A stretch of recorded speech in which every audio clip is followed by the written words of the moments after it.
Part two? Part two. Okay. We're Welcome back. back. We had to do a part two. I needed to do a part two, and then I invited Agakura to do a part two because I was feeling very activated in some of that conversation of 2016 versus 2026. So if you're not sure which one we're talking about, we're wearing the exact same outfit. Go find us there. This is part two of that. And I was explaining to Agakura, I was noticing I was getting angry. And it was really related to the grief of that person in 2016 and all of that pain that I felt back then and the sadness and the grief cycle up to where I'm at now.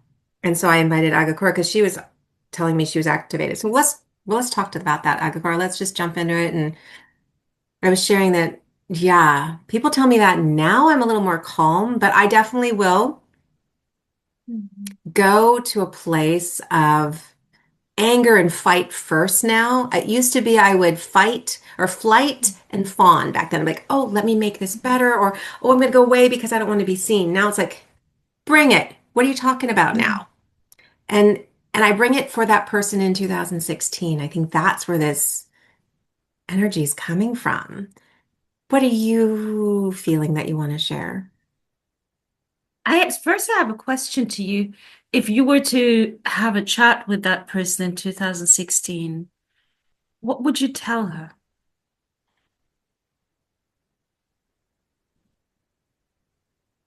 I first would probably I would ask go back and connect with how the feeling was and what the process was at that moment and then ask her what would she want to be feeling? How is this affecting her? And then I'd want to let her know that she's fine just the way she is. And and talk her through noticing when she feels attacked, because it feels more of an attack than it does support in any which way it's performed, sandwich version or not, when you're given something. And I would encourage her to start her journey sooner. That's what I would do. And I would hold her and tell her it was okay if she wasn't ready, because it's a big step to start stepping in and noticing where am I giving up on myself and where am I staying true to myself. Mhm. So I probably would just send her a whole bunch of love Mhm. and then let her know where I was today. That's beautiful. How about you? And sorry, just one more, then I'll definitely go. Okay. Are there people you would want to protect her from or keep her away from? Hmm. Or Honestly, my something? first response is no, because who and what I knew back then has Mhm. helped me become who I am today. I would definitely talk to her about it though. So if I sit and start to go back and connect and journal, Mhm. I would be like, yes, I know that person said this and did this. And today we're not dealing with that. Mhm. And let her know that that too is coming. Because there were some big moments just a few years after 2016 where I said, no more. And that changed a whole lot of things. So I would hold her and like let her know, okay, you've got some bumps coming and I'm here for it and we've gotten through it and here's where we are. So, And the beauty of this is because I really would like you as listeners to see how different the processes can be. Because in my case, the first thing is I see myself now standing, having like a protective posture in front of my 2016 version when it comes to certain people who would constantly cross the boundary, constantly abuse me mhm. emotionally for who I was, calling me when their Christmas tree was on fire, and then ghost my emotions when I needed help, and just ridicule me, not take me serious, and just be upfront mean. But then come back when they need, and I would always let them in. And I'm seeing myself as me now, like hands on hips, being like, "You're not getting access to her. Not again. It's You're not getting exactly what it access to is. her." So yeah, there are people I would keep away from her. Absolutely. But, and keeping them away from her back then. Now, me, yes, I would definitely shut a door and be locking it. Mm. I wouldn't be who I was today if I didn't have to go through that, though. I agree to an extent, and there's certain things I wouldn't mind not having had to go through True. I wish I because, had done it sooner. yeah, because there were, that was like, it sent me into almost a second spiral of Mm. ending up in the clinic because of misalignments and Mm. there was time I was also part of a church. I still do believe I'm still Christian, but I've had my part of share of church hurt and abuse in the Christian.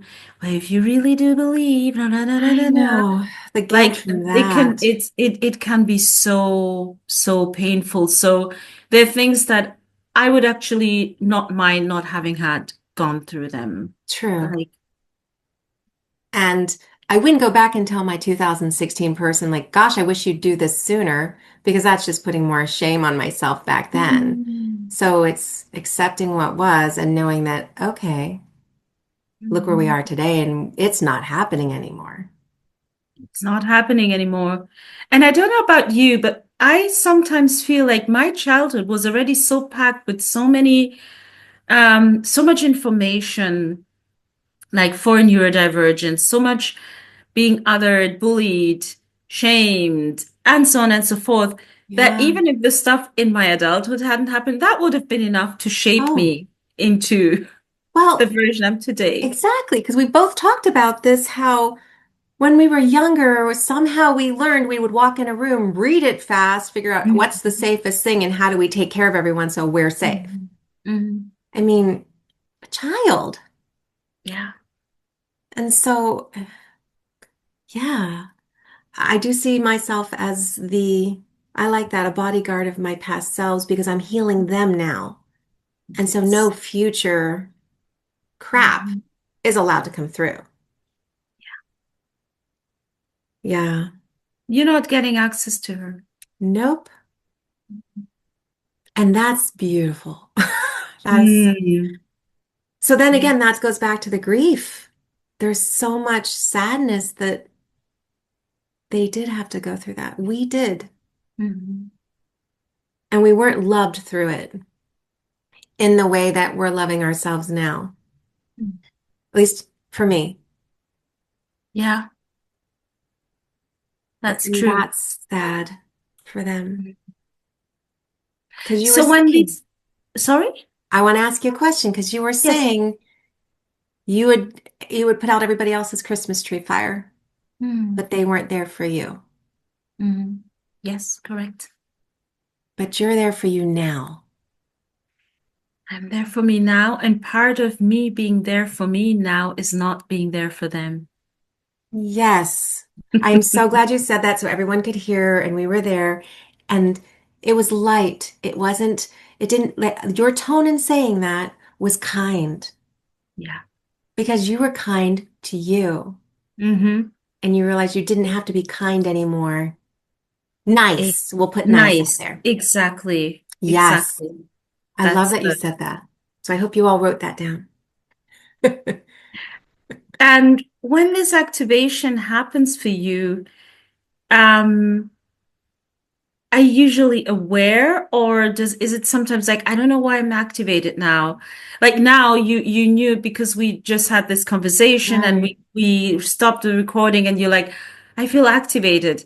Um, is there always a quick connection or does it sometimes take time to know why and what just activated us? For me, Mm-hmm. it depends on the instance. If it's an obvious coming at me instance, yes, I know that Yes. that activated me.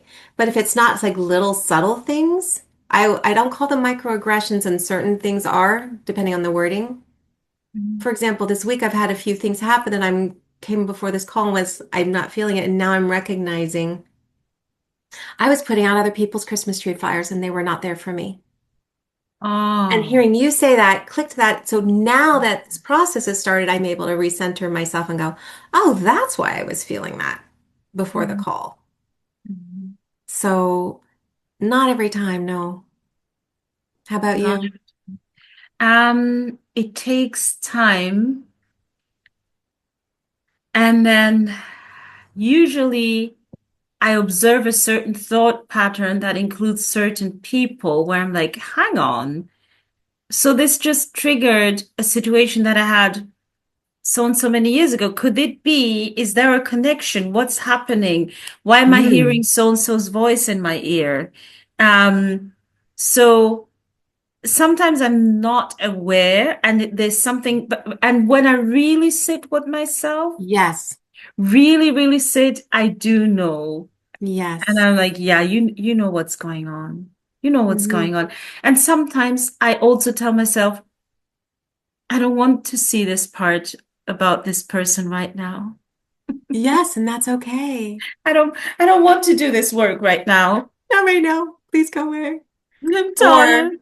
and it's okay to give, I was told a few years ago, which was beautiful permission, that it's okay not to deal with it right then and there. It's okay to tell yourself you'll talk about it later or you'll process it later.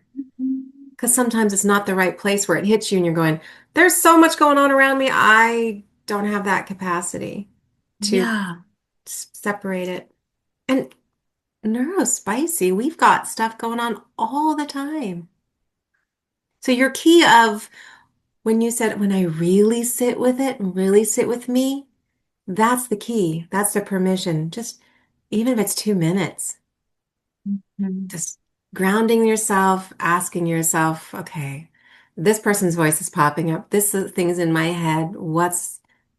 Doesn't have to be an hour long process.